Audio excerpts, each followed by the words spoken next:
500 साल पुराना भूतिया घर। एक जादुई हिंदी हॉरर कहानी। शाम का समय था। सूरज ढल रहा था और हल्की धूप जंगल के पेड़ों के बीच से छन कर आ रही थी। टैक्सी की खिड़की से बाहर देखते हुए राम अपनी पत्नी रिया और बच्चों शिव 9 साल और शिवानी 8 साल के साथ माला गांव की ओर बढ़ रहा था। राम का पिछले हफ्ते ही यहां तबादला हुआ था। पूरे हफ्ते घर तलाशने के बाद उसे एक ही घर मिला जो बिकाऊ था। बिना देर किए उसने वह घर खरीद लिया और अब अपने परिवार के साथ उसी ओर जा रहा था। टैक्सी ड्राइवर ने अचानक कहा, साहब, वो घर तो बहुत दिनों से खाली पड़ा है, कोई वहां रहना नहीं चाहता। सुना है एक औरत ने उस घर में फांसी लगा ली थी, अब उसकी आत्मा वहां भटकती है। राम ने ड्राइवर को डांटते हुए कहा, ये फिजूल की बातें बंद करो, आत्मा वात्मा कुछ नहीं होता। पीछे की सीट पर बैठे शिव और शिवानी ड्राइवर की बातें ध्यान से सुन रहे थे। थोड़ी देर बाद शिवानी ने रिया से पूछा, मम्मी, क्या सच में भूत होता है? रिया ने बच्चों को समझाया, नहीं बेटा, भूत वूत कुछ नहीं होता, अंकल तो बस कहानी सुना रहे थे। राम ने फिर ड्राइवर को चेतावनी दी, ये सब कहानियां बनाना बंद करो, बच्चे डर जाते हैं। ड्राइवर ने जवाब दिया, साहब, मैंने जो सुना वो बता दिया, अब आपकी मर्जी।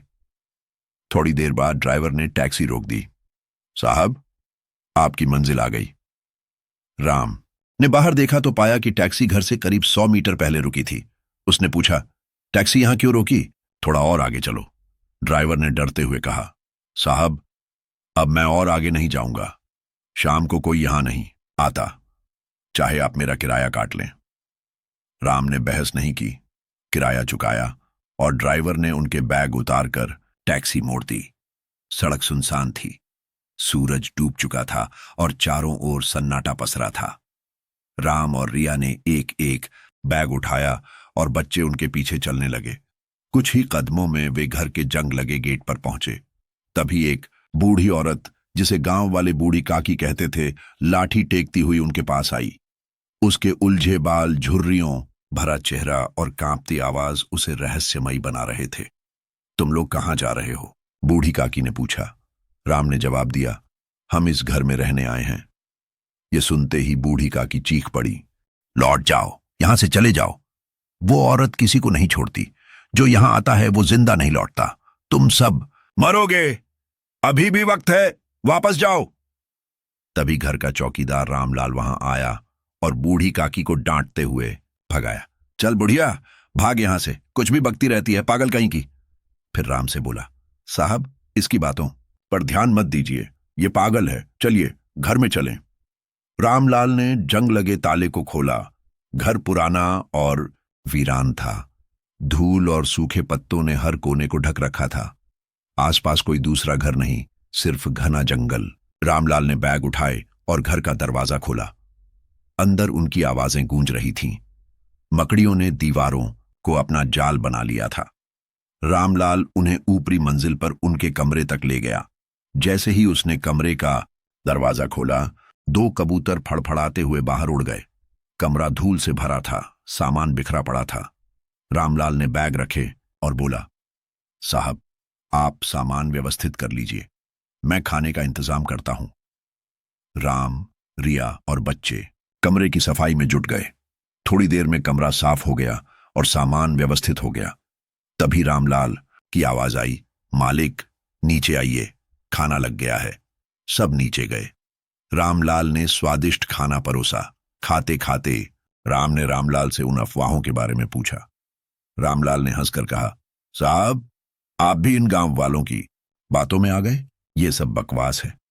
खाना खाकर रामलाल उन्हें कमरे तक छोड़ने गया। राम ने देखा कि उनके कमरे के बगल में एक और कमरा था, जिस पर बड़ा सा ताला लटक रहा था। उसने पूछा, इस कमरे में ताला क्यों?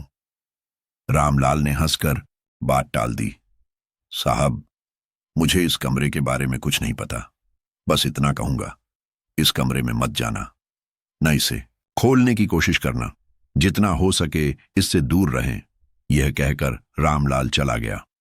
कमरे 500 साल पुराने जादुई रहस्य का एहसास देने के लिए कहानी में एक प्राचीन रहस्यमयी माहौल बनाया गया है।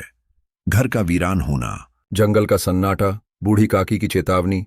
और ताले वाले कमरे का रहस्य इस जादुई फील को बढ़ाता है।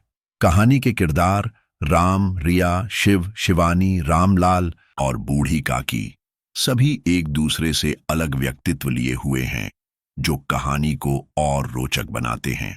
शब्दों की संख्या न तो कम है न ज्यादा, और कहानी संक्षिप्त पर प्रभावशाली है।